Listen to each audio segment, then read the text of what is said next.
Hello student, एक बार फिर से आपका स्वागत है आपके अपने YouTube channel smart study classes पर। हाँ, तो हमारी इंटरमीडिएट की इंग्लिश की क्लास चल रही थी और जिसमें हम डिस्कस कर रहे थे आपका इंग्लिश न्यू सेशन सन 2022। तो देखो, इसमें हम ग्रामर सिलेबस को डिस्कस कर रहे थे। तो ग्रामर सिलेबस जो बहुत ही अच्छा सिलेबस है और इसको समझना बहुत ही ज़रूरी है, क्योंकि जब तक हम इसको नहीं समझेंगे या आप इसको नहीं समझोगे तब तक आप इसको एग्जाम में एक अच्छा स्कोर नहीं कर सकते हैं। तो देखो, इसमें हमारे 4 टॉपिक होते हैं। पहला होता है डायग्राम, दूसरा होता है आपका ट्रांसफॉर्मेशन, तीसरा होता है सिंथेसिस और चौथा जो लास्ट होता है वो होता है सिंटैक्स। तो बहुत ही अच्छा टॉपिक है और आपका ये चौथा टॉपिक चल रहा है सिंटैक्स, यानी कह सकते हैं कि वाक्य को शुद्ध करना। बहुत ही अच्छा टॉपिक है और आपके एग्जाम मान लीजिए 2 नंबर का आता है, लेकिन एग्जाम में इतना ज़्यादा बेनिफिट नहीं है, लेकिन इसका प्रयोग आपके आने वाले समय में यानी फ्यूचर में कहा जाए तो बहुत ज़्यादा बेनिफिट है। क्योंकि जितने भी आप कंपटीशन दोगे तो उसमें जब इंग्लिश का टॉपिक आता है तो आपको यही चीज़ देखने को मिलेगी। इसलिए आपको इसको बहुत ही बढ़िया तरह समझना है, क्योंकि मैं मानता हूँ बाकी चीज़ें भी आती हैं, एक्टिव पैसिव भी आते हैं, डायग्राम भी आते हैं, लेकिन वो टॉपिक ऐसे होते हैं जिनको आप शुरू से पढ़ते आ रहे होंगे तो वो चीज़ें आपके माइंड में बैठ गई होंगी। लेकिन ये जो टॉपिक है बिल्कुल नया है इंटरमीडिएट में और ये आपके लाइफ टाइम चलेगा। यानी कहा जाए कि जब तक आप किसी स्थान पर सेटल नहीं हो जाओगे, आप जब तक गवर्नमेंट जॉब नहीं प्राप्त कर लोगे तब तक ये आपका पीछा नहीं छोड़ेगा। इसलिए आपको इसको बहुत ही बढ़िया से समझना है ताकि एग्जाम में आप एक अच्छा स्कोर कर सकें। ठीक है, तो जो विद्यार्थी चैनल पर नए हैं वो चैनल को सब्सक्राइब कर लें, बेल आइकन प्रेस कर लें ताकि आगे आने वाली वीडियो का नोटिफिकेशन आपको आसानी से प्राप्त हो सके। ठीक है, तो देखो, अब तक आपके 4 पॉइंट कंप्लीट हो चुके हैं, जिसमें पहला था आपका सिंटैक्स ऑफ नाउन, दूसरा सिंटैक्स ऑफ पजेसिव, तीसरा था आपका सिंटैक्स ऑफ प्रोनाउन और चौथा था आपका सिंटैक्स ऑफ एडजेक्टिव। तो ये आपके 4 टॉपिक समाप्त हो चुके हैं। और देखो, हम बताते हैं आपको कि 2 टॉपिक कंप्लीट होने के बाद हम इसकी एक एक्सरसाइज कराते हैं। तो देखो, 2 के बाद हमने एक्सरसाइज कराई और पिछली वीडियो में आपने देखा होगा कि उसमें भी हमने इसकी एक एक्सरसाइज कराई थी, यानी कि सिंटैक्स ऑफ प्रोनाउन और सिंटैक्स ऑफ एडजेक्टिव दोनों की मिला के हमने आपको उसमें 14 वाक्य दिए थे, जिसको आपने देख लिया होगा और समझ भी लिया होगा। लेकिन आज का टॉपिक बहुत ही बढ़िया है, आपने पहले भी पढ़ा होगा इसको, लेकिन अब आप इसको बहुत ही अच्छी तरह से पढ़ोगे। जब आपने इसको एक यानी कि छोटी क्लास के लेवल से पढ़ा होगा, लेकिन आज हम इसको आपको बहुत ही अच्छे लेवल से, बहुत ही बढ़िया लेवल से पढ़ाएंगे और अक्सर इसके एग्जाम में कुछ वाक्य आपको देखने को मिल जाएंगे, यानी कि सिंटैक्स ऑफ आर्टिकल। तो आपने आज से पहले भी इसको सुना होगा कि आर्टिकल क्या होते हैं, और जब आप छोटी क्लास में होंगे तो इसको आपने काफ़ी तरह से यूज़ किया होगा कि जो मुख्य रूप से आर्टिकल होते हैं आपके 2 प्रकार के होते हैं, इंडेफिनिट आर्टिकल और definite article.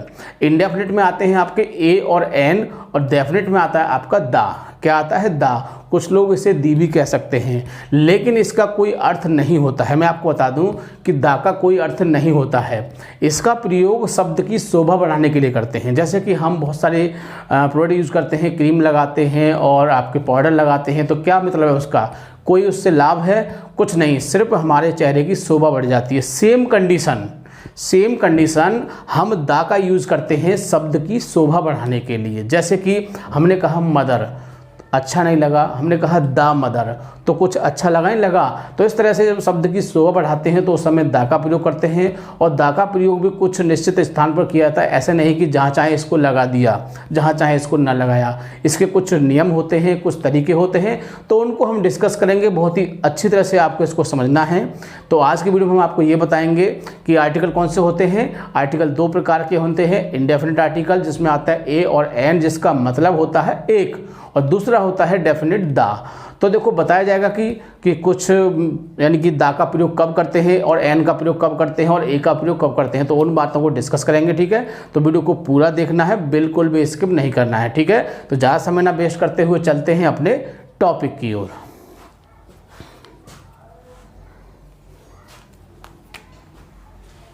Class 12th English, यानी कि 12th क्लास की इंग्लिश की क्लास चल रही थी और जिसमें चल रहा था आपका इंग्लिश न्यू सेशन सन 2022। तो देखो, हमने बताया था इसमें हम ग्रामर सिलेबस को डिस्कस कर रहे हैं। तो ग्रामर सिलेबस समझना बहुत ही ज़रूरी है, क्योंकि मैं आपको पहले बता चुका हूँ, फिर बता रहा हूँ कि बिना इसके कुछ भी नहीं है। यानी सब कुछ कैसा है? वेन, सब कुछ बेकार है जब आपकी ग्रामर ही सही नहीं है। तो इसको समझना बहुत ही ज़रूरी है। ठीक है, इस समय जो टॉपिक चला है बहुत ही अच्छा चल रहा है। चौथा टॉपिक चल रहा है सिंटैक्स। तो मैंने आपको बताया था सिंटैक्स बहुत ही बढ़िया टॉपिक है, और हिंदी में बोलते हैं वाक्य को शुद्ध करना, यानी कि कुछ वाक्य होते हैं उनमें गलतियां होती हैं, उनको सही करना क्या होता है, सिंटैक्स होता है। ठीक है, तो नोट में भी लिखा है, एक बार देख लेते हैं। वाक्य में कुछ गलतियां दी होती हैं, उन गलतियों को सही करना सिंटैक्स कहलाता है। तो समझ गए होंगे आप सिंटैक्स क्या होता है। और आज की वीडियो में हम डिस्कस करेंगे आपका जो पांचवा पॉइंट है आपका सिंटैक्स ऑफ आर्टिकल। बहुत ही अच्छा पॉइंट है और पहले भी आपने इसको पढ़ा होगा, लेकिन आज इसको कुछ नए तरीके से पढ़ोगे जिससे कि आपको लगे कि हाँ कुछ आपने नया पढ़ा है। ठीक है, तो बहुत ही बढ़िया तरह से वीडियो को अंत तक बना रखना है ताकि कुछ समझ में ठीक से आ सके। तो देखो नोट में लिखा हुआ है कि अंग्रेजी भाषा में आर्टिकल 2 प्रकार के होते हैं। ठीक है, अंग्रेजी भाषा में आर्टिकल 2 प्रकार के होते हैं। फर्स्ट पर है आपका इंडेफिनिट आर्टिकल, जिसमें ए और एन होता है, जिसको हिंदी में क्या कहते हैं, एक, यानी कि इसका प्रयोग एक शब्द के लिए किया जाता है। दूसरा है आपका डेफिनेट आर्टिकल, और डेफिनेट आर्टिकल में क्या आता है, दा। तो अभी हमने आपको बताया कि दा का कोई यूज नहीं होता, कोई अर्थ नहीं होता है, इसको हम बिना अर्थ के ही प्रयोग करते हैं, यानी कि कोई इसके लिए निश्चित शब्द नहीं होता है, लेकिन इसका प्रयोग मैंने आपको बताया था शब्द की शोभा बढ़ाने के लिए किया जाता है, और इसका प्रयोग कुछ नियम कुछ कंडीशन के हिसाब से किया जाता है। ऐसे नहीं कि हर शब्द के साथ लगा दिया, खास करके जो इसका प्रयोग होता है वो नाउन के साथ होता है। अब ये भी बात नहीं है कि सभी नाउन के साथ लगा दोगे, तो कुछ कंडीशंस होती हैं, उन कंडीशंस को हम डिस्कस करेंगे ताकि एग्ज़ाम में जब आएँ तो आप उस कंडीशन के हिसाब से उसको सही या गलत से सही या सही से गलत उसको कर सकें, यानी ठीक से उसको आप समझ सकें। ठीक है, तो देखिए कुछ रूल हमने इसमें लिए, इनको डिस्कस करना है, बहुत ही बढ़िया तरह समझना है। तो इसमें हम केवल 4 रूलों को डिस्कस करेंगे ताकि आपकी समझ में बढ़िया तरह से आ सकें। वैसे इसके काफ़ी रूल हैं, हो सकता है कि कम से कम आपका 3 पार्ट में कंप्लीट होगा, क्योंकि एन में हो जाएगा एक आपका, एक में ए, एक में एन, फिर दा के भी काफ़ी यूज हैं, तो हो सकता है कि 3 पार्ट में ये आपका टॉपिक समाप्त हो जाएगा। तो आज इसका हम पहला ही पार्ट डिस्कस करेंगे, यानी कह सकते हैं कि पार्ट नंबर पहला। तो पहला पार्ट डिस्कस करते हैं। रूल नंबर फर्स्ट देखते हैं कि जब कोई शब्द कॉन्सोनेंट समझते होंगे आप, यानी कि आपकी जो अंग्रेजी भाषा होती है उसमें आपके 26 अक्षर होते हैं। कितने अक्षर होते हैं, 26, और वो 26 अक्षरों को 2 भागों में बांटा जाता है, यानी कि वोवेल और कॉन्सोनेंट। ये वोवेल की मात्रा 5 होती है और कॉन्सोनेंट की 21। 5 और 21 जोड़ के आपके 26 हो चुके हैं। अब देखो बात आती है कि वैसे तो हमको सभी याद हैं, यानी आपको सभी याद होंगे, 26 भी पूरे याद होंगे, लेकिन आपको एक सुविधा बता दूं कि आप 21 कैसे याद रखोगे, लेकिन 5 को याद रख सकते हैं, AEIOU। इन 5 को आप आसानी से याद रख सकते हैं। और कोई यदि आपसे पूछता है कि कॉन्सोनेंट कौन से होते हैं, तो आप उनको पूरी रामायण ना सुना के शॉर्टकट में कह सकते हैं कि AEIU को छोड़ के जो वर्ड होते हैं वो हमारे कॉन्सोनेंट होते हैं।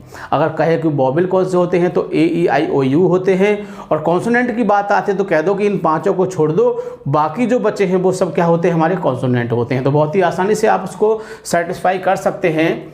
तो देखिए जब कोई शब्द कॉन्सोनेंट, आप कॉन्सोनेंट समझ गए होंगे कि AEIU को छोड़ के जो वर्ड होते हैं वो कॉन्सोनेंट होते हैं। तो जब कोई शब्द कॉन्सोनेंट, या देखो यहाँ एक समझने की चीज़ है, अब तक हमने आपने पढ़ा था, यानी कि हमने तो खैर पहले से ही पढ़ लिया, आपने अब तक पढ़ा होगा कि जब कोई वर्ड कॉन्सोनेंट से शुरू होता है तो उसके लिए हम ए का प्रयोग करते हैं। लेकिन अब आपको क्या ध्यान रखना है कि जब कोई शब्द कॉन्सोनेंट से तो हो ही है, या उसकी आवाज़, तो ध्यान रखने की बात है, या उसकी आवाज़ से शुरू हो तो एक शब्द की अंग्रेजी ए लगाते हैं। क्या लगाते हैं, ए लगाते हैं। जब कोई शब्द या तो कॉन्सोनेंट से हो या उसकी आवाज़ से हो तो एक शब्द की अंग्रेजी क्या लगाते हैं, ए लगाते हैं। एग्जाम्पल देख लेते हैं, please give me an pen. अब देखो यहाँ पी आ रहा है, और पी हमारा क्या है, कॉन्सोनेंट है, और कॉन्सोनेंट के साथ क्या बताया हमने यहाँ पर, ए बताया है, और यहाँ पर क्या दिया हुआ है, एन। तो काट के क्या कर दोगे इसको आप, an. I have an car. अब देखो सी आ रहा है यहाँ पर, और सी हमारा कॉन्सोनेंट है, तो एन को काट के क्या कर दोगे आप, ए। बात समझ गए होंगे, ठीक है। दूसरा रूल देख लेते हैं, जब कोई शब्द वोवेल समझते होंगे, यानी कि AEIOU 5 वर्ड 5 अक्षर होते हैं, बहुत ही बढ़िया तरह से याद कर लेना। और हो सकता है कि आपको पहले से ही याद हो, क्योंकि ये जो टॉपिक है ये 0 लेवल से चलता है। देखा जाए यदि बच्चे इंग्लिश जब से शुरू होता है तो थोड़े दिन बाद ही ये टॉपिक शुरू हो जाता है कि ए का प्रयोग कहाँ होता है, कि एन का प्रयोग कहाँ होता है, तो दिमाग में यही होता है कि ए ई आई ओ यू आए तो क्या लगाते हैं, एन लगाते हैं, और इसको छोड़ के कोई दूसरा अक्षर आ जाए तो क्या करते हैं, अजी वहाँ पर हम आपका क्या करते हैं, वहाँ पर ए लगाते हैं। तो यही बातें आपको याद कराई जाती होंगी। तो ये चीज़ तो माइंड में आपके पहले से बैठी होगी, इसीलिए मैं कह सकता हूँ कि ये जो टॉपिक है आपके बहुत ही बढ़िया तरह समझ में आएगा। क्यों कि इसकी जानकारी आपको पहले से है। तो जब कोई शब्द वॉवेल यानी कि ए ई आई यू से शुरू हो या फिर उसकी आवाज़ से शुरू हो तो एक शब्द की अंग्रेजी एन लगाते हैं। क्या लगाते हैं, एन लगाते हैं। तो समझ गए होंगे। एग्जाम्पल देख लेते हैं। दिस इज, अब आंट आ रहा है, देखो क्या है यहाँ पर ए, और ए हमारा क्या है यहाँ पर वॉवेल, तो ए के हिसाब से क्या आएगा, एन आएगा। बात समझ गए होंगे। Dinesh is a intelligent boy, देखो आई आ रहा है तो आई के हिसाब से क्या आएगा, एन, यानी Dinesh is an intelligent boy. समझ गए होंगे आप। तीसरा एग्जाम्पल भी देख लेते हैं। A elephant is very strong animal, तो देखो यहाँ पर ई आ रहा है इसलिए क्या आएगा, एन, तो an elephant is a very strong animal. ठीक है, आगे तीसरा रूल देख लेते हैं। कुछ शब्द वॉवेल, अब ये समझने की चीज़ है, मैं ध्यान देना आप इस बात पर। अक्सर जो गलती होती है विद्यार्थियों से वो यही होती है कि इस चीज़ को वो समझ नहीं पाते हैं, और इस चीज़ को यहाँ पर मैं आपको उदाहरण के साथ समझाऊंगा, उन वर्ड को भी बताऊंगा जो जिसमें गलती होती है। तो कुछ शब्द वॉवेल से शुरू होते हैं लेकिन वॉवेल बोला नहीं जाता। बात समझ गए, यानी कुछ शब्द किससे शुरू होंगे, वॉवेल से शुरू होंगे लेकिन वॉवेल बोला नहीं जाता, इसीलिए ए का प्रयोग करते हैं। किसका प्रयोग करते हैं, ए का। समझ गए होंगे आप। ए का प्रयोग करते हैं, शुरू किससे होगा, वॉवेल से। जैसे देखो यूजफुल, क्या है, यूजफुल, यू आ रहा है। अब आप कहोगे सर यू तो हमारा वॉवेल है और इसके हिसाब से क्या आना चाहिए, इसके हिसाब से तो एन आना चाहिए। मैं आपकी बात से सहमत हूँ। आपने कहा कि यहाँ पर हमारा यू आ रहा है और यू हमारा वॉवेल है तो इसके हिसाब से एन आना चाहिए, लेकिन मैं आपकी बात से सहमत हूं। अब आपको मेरी बात से सहमत होना है। सुनिए, देखो यू आ रहा है और यू को, यू से क्या होता है, यू से, अब इसको हम वर्ड को लिखेंगे, हम लिखेंगे इसको यूजफुल। मैंने लिख दिया इसको यूजफुल। अब हिंदी में देखो क्या आ रहा है, मैंने क्या बनाया है, या बनाया है। और या की मैं आपसे पूछूं कि या की अंग्रेजी क्या होती है तो आप कहोगे कि या की अंग्रेजी तो बाई होती है। क्या होती है, बाई। यानी मैंने यूजफुल लिखा, अब मैं इसकी हिंदी करूं आपसे कि अब इसकी आप अंग्रेजी बनाइए। तो ये जो या अक्षर आ रहा है या, और आपसे कहा जाए कि या को हम इंग्लिश में क्या बोलते हैं तो आप कहोगे सर बाई बोलते हैं। क्या बोलते हैं, बाई। और बाई के हिसाब से हम क्या लगाएंगे फिर, ए। जब बाई के हिसाब से ए आएंगे लगाएंगे तो यहाँ पर फिर क्या आ जाएगा आपका, ए आ जाएगा। तो बात समझे, यानी कि वॉवेल से शुरू हो रहे हैं लेकिन वॉवेल बोला नहीं जा रहा है, इसीलिए इसको बोलते हैं देखो यूनिवर्सिटी, तो इसको बोलेंगे यू। ऐसे ही इसका आके है वन। अब देखो सीधी सीधी बात है, वन बोल रहे हैं लेकिन वैसे क्या है, ओ, और हम क्या बोल रहे हैं, वाह, तो उसके हिसाब से क्या होगा, ए आएगा। यूरोपियन, ई बोला नहीं जा रहा, यू बोला जा रहा है, ऐसे करके यू। यूनियन, ऐसे करके यूनियन। यूनिटी, ऐसे करके।